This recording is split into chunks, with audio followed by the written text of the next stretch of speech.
In high-value properties, whether commercial, corporate, or critical infrastructure, security isn't just about access control. It's about protecting investments, people, and business continuity. From AI-driven surveillance to predictive risk intelligence, security technology is transforming how assets are secured.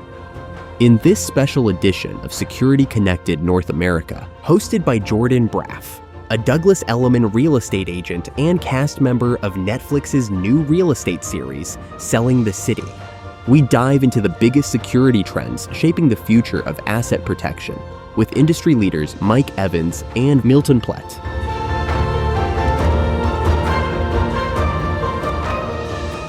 Hi, gentlemen. Good morning. We are here in beautiful DC. I'm so excited to have you here today.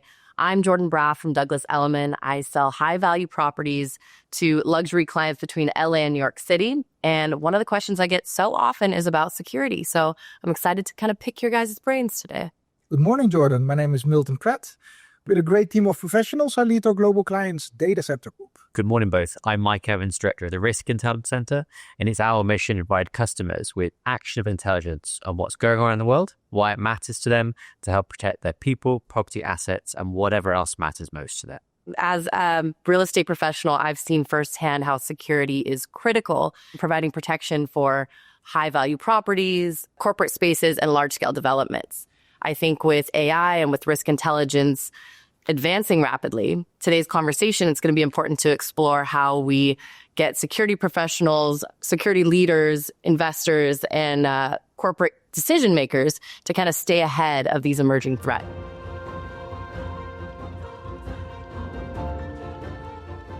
Mike, you're with the Risk Intelligence Center. Let's discuss the proactive risk intelligence for real estate security. So how can data-driven risk intelligence help real estate developers, corporate tenants, and property owners proactively mitigate security threats? So in an ever more interconnected world, there is ever more opportunity for businesses to flourish. But where there is opportunity, there is also risk.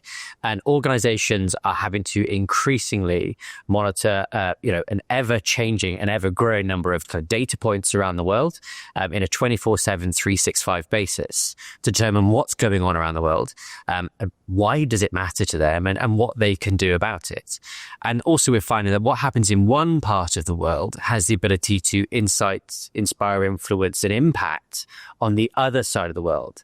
So people are becoming more aware that things are going bang, but what do they now do about it? Right. So by starting with awareness of what's going on, we're able then to work with clients and then provide them the insight of why it matters to them, but most importantly, from an advisory perspective, what they should be doing about it to manage risk or even to mitigate a threat before it becomes a risk. Sure.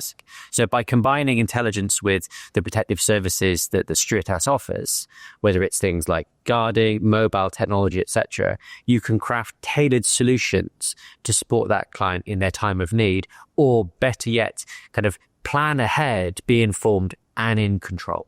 All right, Mike, what risk intelligence solutions does Securitas offer that provides real-time threat detection for commercial and luxury properties? So we have different services that can be tailored to different client needs, whether or not that is luxury and kind of retail, corporate real estate, data centers, etc. But fundamentally, these come from three kind of core areas of service. One, which is awareness of what is going on around the world, the most significant developments and why they matter to organizations. Alerting, which is providing intelligence about specific events for kind of warning and actions on in response to that alert. And then advisory style intelligence, sitting down with a customer and going, what is it that matters most to you? Identifying things like your protective intelligence requirements, which could be your brand, your operations, it could be your executive or your supply chain, and then proactively monitoring for any indicators and warnings that, they are at risk or is a threat to those, and then be able to, utilizing the services that Securitas offer, create a solution to that problem before it becomes an issue. So in short, awareness of what's happening, alerting for where you need to know about something there, and then an advisory more specific to you and about what matters most to you. Okay. I know earlier we talked about data centers. I don't know if that kind of plays into that for you, Milton. Absolutely. This is hugely important for our data center clients, you can imagine where in the past they used to procure security services purely from a guarding perspective. This really allows us to look at this for as broad as possible, but also to move away from a reactive way of looking at security to much more proactive. Right. So we need to be a lot more dynamic in the way we operate ourselves and in the way we support our clients today. But having this type of data really allows us to be a lot more interactive with them, thinking about what security needs to look like based on the intelligence that we can provide to them. That's wonderful. Hugely important for us. Yeah. I mean, I feel like you guys cover a very wide scope now of things. Blows my mind. I thought we had security dogs and that was it. A little security system and we move on.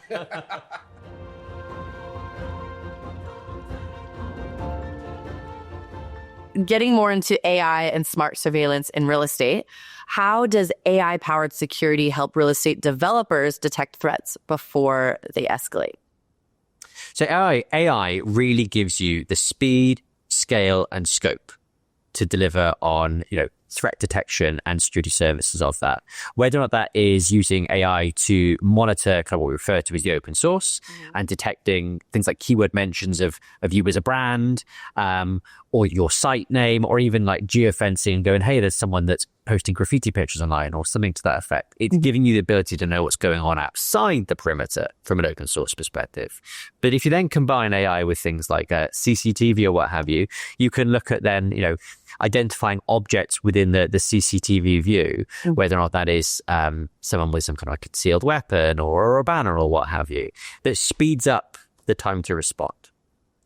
I'd imagine it's at an impossible speed that all these things are happening. It keeps it busy. Again, it's 24/7, 365. It does feel a little bit like 25/8, 366 sometimes, but that's where that speed, scale, and scope comes in. But it's the combination of AI with the human, I would add, because a human is going to give you context that the machine is not going to do that. And a human also can then interact and take action. What Securitas AI-driven solutions set you apart from competitors in securing commercial properties, corporate campuses, and luxury development clients? So we do have our own in-house AI function and team, which allows us to not just use AI, but also pioneer its use. And we have a number of different initiatives in this space. One of the biggest ones, particularly for kind of the sector we're talking about today, and others, to be fair, right, is what we refer to as risk prediction, which is taking data from what's happening in the world, open source, but also taking data from things like the guard reports. Again, 300,000 people around the world, and we've got guards on patrol around these different assets. What are the things they're seeing on the ground, capturing those reports, and then putting it into an AI model, and then predicting or forecasting when are threat and risk events most likely to occur, and what are the ones most likely to happen. So is there an increase in crime in certain parts of the year? But become even more granular, are there certain times of the day that it becomes a higher level of risk, right? Which then allows us to tailor the solution, not just on the, hey, this is what you need across the year, but you might need more on this day or on this hour, as it were. So risk prediction for us is something from an AI modeling perspective. Fascinating. Of going, here's what's happening, here's what could happen next, and here's what we should do about it together. And I think this is a very important point and very important for what we do. Of course, today, you can imagine with almost 100,000, 150,000 officers today securing not only data centers, the amount of data that we capture just on a day-to-day basis, if we can feed that into one database, you're sitting on top of a load of potentially important information for all of our clients. Right. And AI then helps us to indeed detect what's happening, when it's happening, and potentially predict how we can prevent that. And that then allows us to be a lot more flexible, but a lot more proactive when it comes to security in general, and provide our clients with substantial and necessary information that they need. You guys are really telling the future over there. Yes. Yeah. It.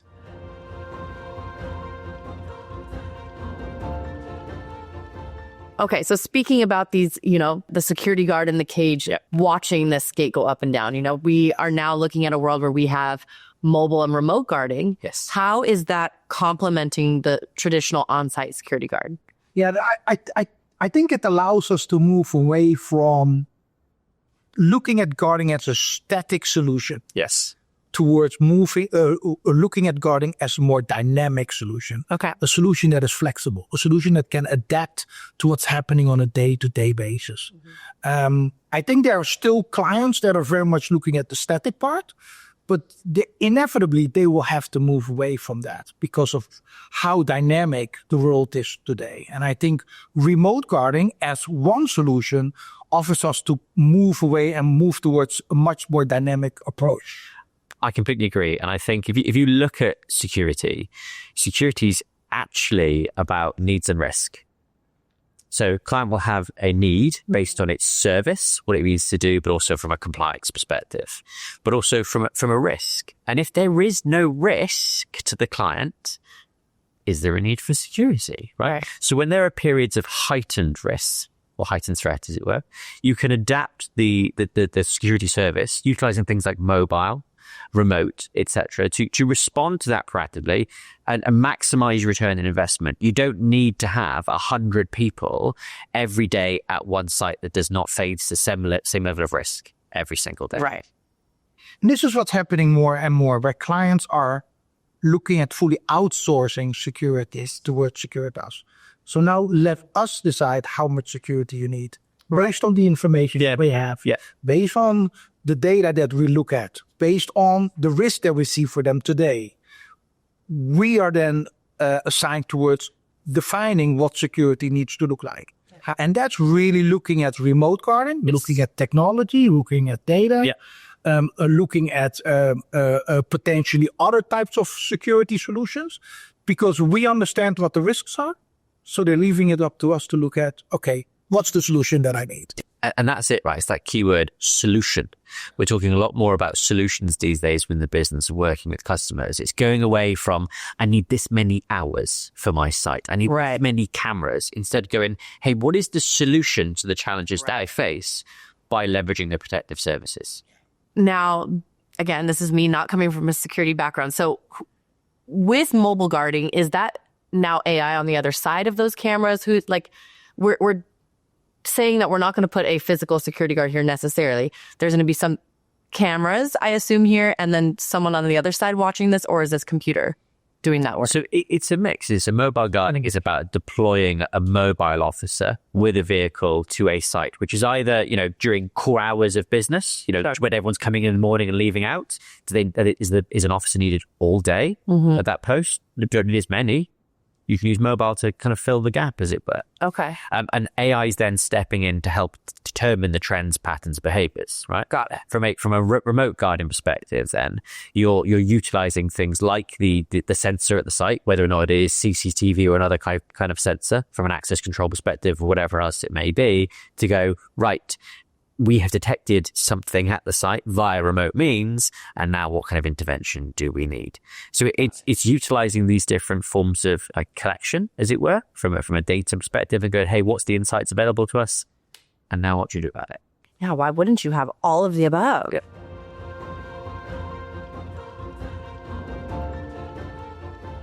So focusing more on data centers and critical infrastructure, these sites are among the highest risk properties, right? So how do security solutions differ for these types of environments? I think the biggest difference you see in the fact that data centers are much more for compliance-driven environments. In other words, in most cases, our clients do not have a choice. Sure. Are just strict requirements, dependent on the country, of course, dependent on the risk, on security measures that they need to have in place, either pre-construction, during construction, or during operations.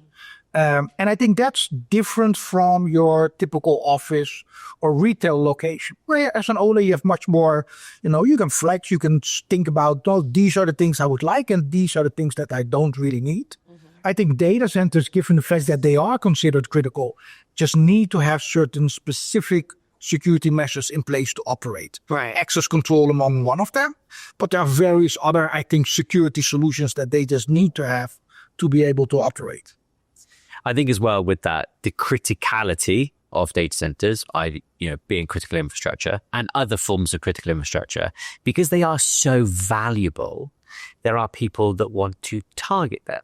So you've got the full kind of breadth of the threat landscape, from things like petty crime all the way through to things like various types of activism and nation states targeting things like data centers because of the value that they own. So typically things like critical infrastructure are on the bleeding edge of emerging threats. So, for example, we've seen in kind of recent months and years an increase in drones targeting things like critical infrastructure, whether it's data centers or not. And that may be because the drone there is doing some kind of surveillance, and whether it's snooping on the site and trying to extract the data remotely, or it could be that that drone is the payload and it's going to do some kind of physical attack, as it were. So with data centers and critical infrastructure, sadly, they're also at that bleeding edge of the emerging threats. So you have to be ahead of, not just keeping up with, but ahead of what those threats are, so you can best prepare critical infrastructure for what is coming next. Does Securitas in particular, does the intelligence-led approach provide customized protection for high-value, high-risk facilities? Yeah, I think it does. I think the COVID years were a perfect example or a perfect test of that, because, offices were closing. Data centers could not close. Data centers need to continue to operate. They need the people inside to be able to keep the data center operational. And our clients were really struggling to understand what was happening. It was the fact that we were able to provide them with information that was relevant to them, that they could make the right decisions. Yeah. How many employees do we need to keep our data center open? How many security officers do we need? What type of security solutions do we need to keep our guests safe, to keep our employees safe? Those were questions that at that moment were relevant. I fully agree. And I think we're also talking a lot about resilience in the industry, increasingly in security, right? But it was about 10, 15 years ago that in the kind of world of business continuity that resilience really came into play. Like, business continuity is all about when things go bang, what plan do we have to continue operations? Right. Whereas resilience is more about being agile, being able to absorb when things go bang and continue carrying on. What intelligence allows us to do, or intelligence-led security, is to develop a resilient organization that can just deal with those acute shocks or chronic stresses when they happen, but also if there are needs to have more specific plans or specific controls in place to these more emerging or acute threats, you've got them good to go. I think that's an important point, because during COVID, it was also about what's noise and what are facts. Right. Really understanding what's happening. What's the US doing? What are some of those major markets doing that we operate? And how do we need to now respond to that? Right. I think clients were struggling in certain cases, and the fact that we were able to provide them with the latest information allowed them to make the right decisions. And again, you can't do that if you're not a trusted advisor, you don't have a seat around the table, you don't really understand what type of information they need. Yes. And I think critical was a perfect test, at least for Securitas, to be able to prove to our clients that we are relevant, that we can bring that added value, particularly during a crisis situation. The comfort, I'm sure that brought during that time. It's the assurance, right? We talk about the fact you need to have the ability for alarm when you need to be raising that alarm. Right. You have to provide that assurance that actually it's okay. This looks like it's scary, but it's fine, and here's why. But the assurance that someone's still keeping an eye on it, right? But also that just general ongoing awareness, which can lead to early warning as well. It's all about sending out that signal: we've got you. Yeah, we've got this. Peace of mind. Peace of mind. We have the information. We have the people. Yes, countries are closing down. Yes, offices are closing down, but we're staying. Right. Even if we have to stay 24/7, we're staying. It's great. So it's really about adding value. Yes.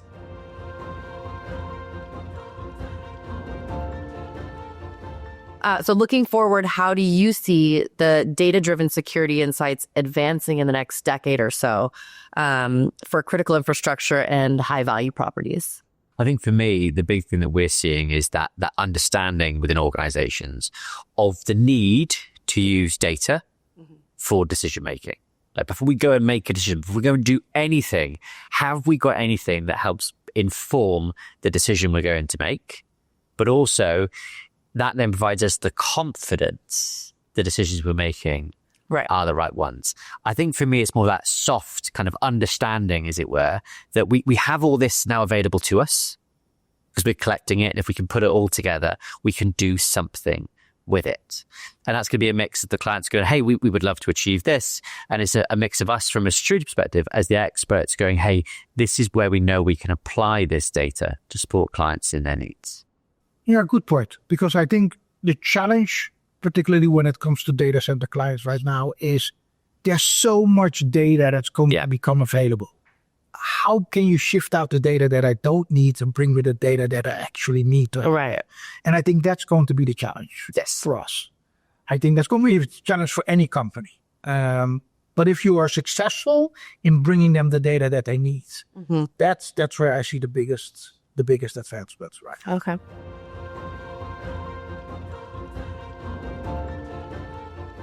Now, there's this perception that maybe AI could replace personal security. How does Securitas integrate AI to enhance rather than replace the human experience? Well, you can't predict the future, of course. So, I mean, we do know that security will change inevitably. It has to. It has to. But I think it will always be, at least for the next few years, a combination of technology, AI, and people together. Because that brings in itself the strongest defense for our clients. Right. But it will change inevitably. It will. And spot on again. I bring it back to it's the combination of the two, the layering of the two. AI is going to give you that speed, scale, and scope, like we said. But with humans, you're going to get insight and expertise that the AI is not going to have. But also, you're able to kind of read between the lines and see things that AI may miss. Right. When it comes to kind of our side of the business that we're in, the RIC, we've got individuals from all walks and talks of life, both professionally and personally.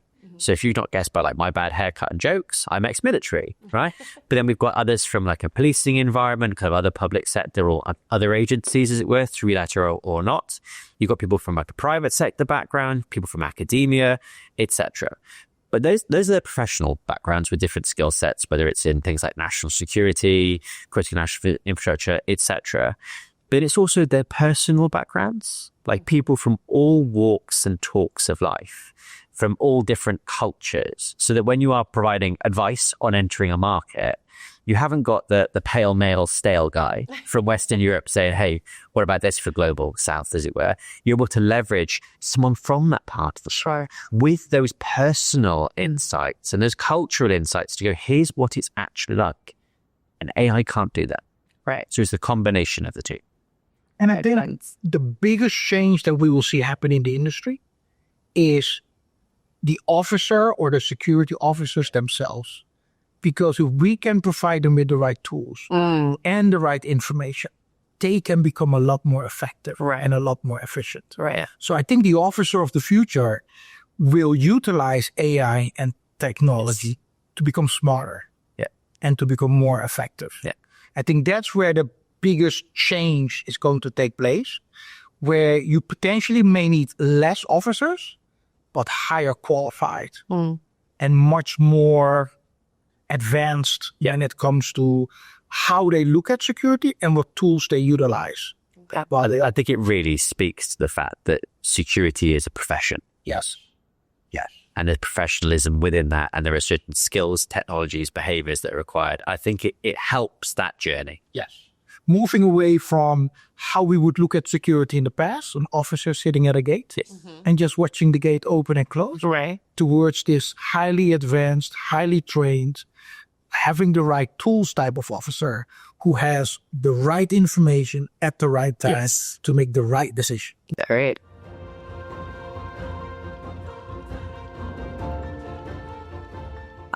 Today, much of our discussion focused on protecting high-value properties and, corporate campuses. But these intelligent security strategies are needed far beyond real estate, from those commercial developments and corporate campuses to data centers and critical infrastructure. AI-driven risk intelligence and mobile remote guarding are reshaping asset protection as well. Yeah. So let's explore kind of the biggest security trends when it comes to Securitas experts in the asset protection department. So beyond real estate, how is AI transforming security for industries like finance and healthcare and critical infrastructure? all of these, each kind of industry has its own need, right? And it's, again, leveraging the data available to serve those particular needs. And we've mentioned a couple of industries there, but I think the one thing that kind of recent events has really, really shown is the fragility in supply chains globally. And that can often get forgotten about behind the fact that, financial services or healthcare, but each of these organizations has a supply chain. Right. And something, your resources are having to come from somewhere, either domestically or internationally, what have you, and being able to leverage insights on what is happening across your organization, even before it comes into the organization. Both, downstream and upstream, as it were, to go, hey, we're in this particular sector. This is what matters most to us. But going, hey, this is how across our value chain, as it were, the threats we face and what they mean to us. So for us, I think, yes, it's definitely worth looking at the specialized requirements of each industry and the assets that it needs to protect. But it's also about going, hey, what can we learn from elsewhere? And I think clients are changing. Yes. I think it will force clients to change how they look at security today. If you're a real estate agent and you have a portfolio of buildings today, how you look at security today compared to how you looked at security in the past is already different. Imagine if you now need to predict the next 5 years. Yes. Right. With all of these, AI is entering, technology is becoming a lot more advanced. I think your clients are becoming a lot more advanced. Mm-hmm. Risks are becoming increasingly important.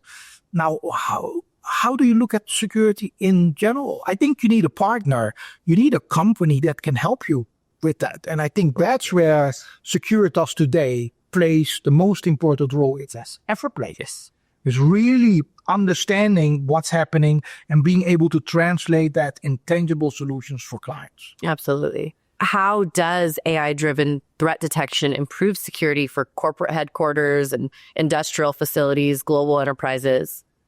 I mean, for corporate HQs in particular, and for the kind of the real kind of presence estates, as it were, or even individuals, AI threat detection is able to sift through that noise and identify the signals that matter most. And this could be, like we've said, monitoring for keywords like the name of the organization, certain brand reputational assets, or the executives, and going, hey, it's been mentioned in this particular context, right, and there's a potential threat around that.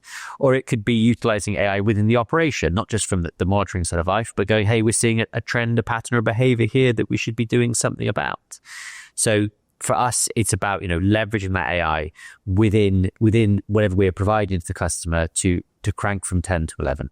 And how about, on the risk intelligence side, how can risk intelligence solutions help companies anticipate and then mitigate threats beyond physical security? So, I mean, the three big areas we're seeing customers coming to us with needs at the minute. And the first one's an element of physical security. The first one's executive protection. Mm-hmm. We're becoming more aware of the value and understanding of the value that our leaders have, and the fact that these individuals, by the nature of their role, do get targeted by individuals because of their individual grievances. So we're first seeing executive protection. We're also seeing a real understanding and increase of the importance of brand and reputation integrity. And security actually plays a huge part there in being able to monitor for threats to that brand and reputation integrity. As an example, to go back a few years ago, we all remember COVID-19. It's something that we're never going to get away from, right? The first time that we did kind of intelligence and security on COVID-19 was actually the 31st of December, 2019. Kind of weeks, if not months, before it became the household name that it became in years to come. And a lot of our customers we were working with back then in the early January, we were saying that we've seen reports of this kind of emerging over in Asia, and we have an assessment that this has the potential to be a pandemic. And if that's the case, these are the kind of impacts that's going to happen, and these are the impacts on your organization. So customers are coming to us then and go, well, what do we do about this? Like, how do we prepare for this? How do we get ahead of this? And there were some customers we were working with who were already like refreshing the crisis management plans, dusting them off, because again, they get put in the top drawer as well. Or even ordering more laptops, or that kind of thing, just getting ready for it. So that when what happened in different parts of the world and lockdowns came in, some organizations were already working from home. There was no operational disruption, but also some of them had managed to turn crisis into opportunity. Sure. So security, as much as it is seen as that cost center, and he goes, that's saying the industry and we have to move away from it, right? By being the trusted advisor, security provides a competitive edge. And more we're seeing the reports and kind of anecdotes, as it were, the things like CSOs, they're increasingly getting a seat at the table within the organization to advise amongst the C-suite on strategy and how best to not just protect the organization, but maintain operations to achieve the objectives and indeed seek out the opportunities. There are a lot of lessons learned from that period that we can apply today. Okay. Because as Mike already mentioned, we know something like this may or will happen again. In 5 years, In some shape or form, we will face a crisis. right. Data centers, hospitals, electricity, all of these areas will need to continue to operate. So that period has really brought us a lot of lessons on business continuity, on having a trusted partner, on understanding the value of information and data to be able to support.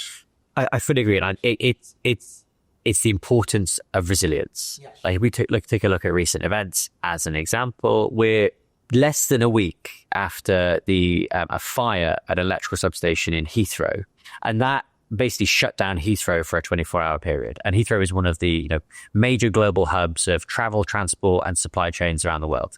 But if you look at Heathrow and where it sits, there were 3 substations, right? And one of them went offline. There were 2 others that were still online. And there's some interesting questions of should it have shut down.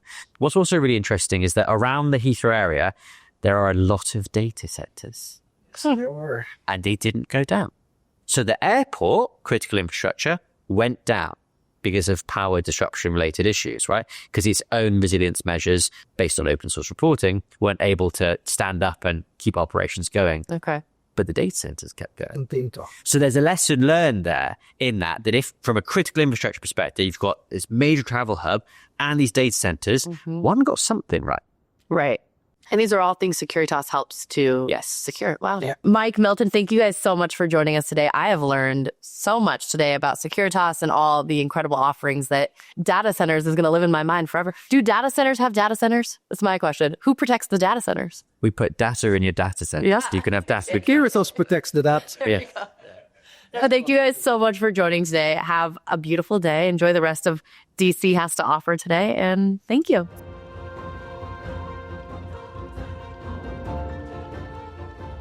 I think we as real estate agents have a lot to learn when it comes to security. It is not something, obviously, we have to learn. It is not part of getting our license. It's not part of necessarily selling a home. But the more I think about it and the more I've learned today, I think we're going to see in the future how much these security systems, especially more of the AI-driven ones, are going to be not wanted, but almost a need and bare minimum in homes going forward. So I think it is our job to know them and know them well so that we can sell them properly and inform properly when it comes to what's available to our clients. One takeaway I had from today's conversation is that you don't know what you need protection from necessarily until you hear from professionals or experts around you. And I think a lot of times you hear stories of what happened instead of what could have been avoided. And so moving forward, these conversations are going to be important because we can mitigate these problems from happening if we make security kind of the bare minimum. It's part of the conversation no matter what, instead of an added, a supplemental thing. It's not. It should be, what is the square footage, how many bedrooms, and what's the security system? AI and risk intelligence are redefining how real estate leaders protect their investments, assets, and people. As technology continues to evolve, staying ahead of security risks will be critical for commercial developers, high net worth property owners, and corporate real estate leaders. Thank you to our experts and to all of you for joining this special edition of Security Connected North America.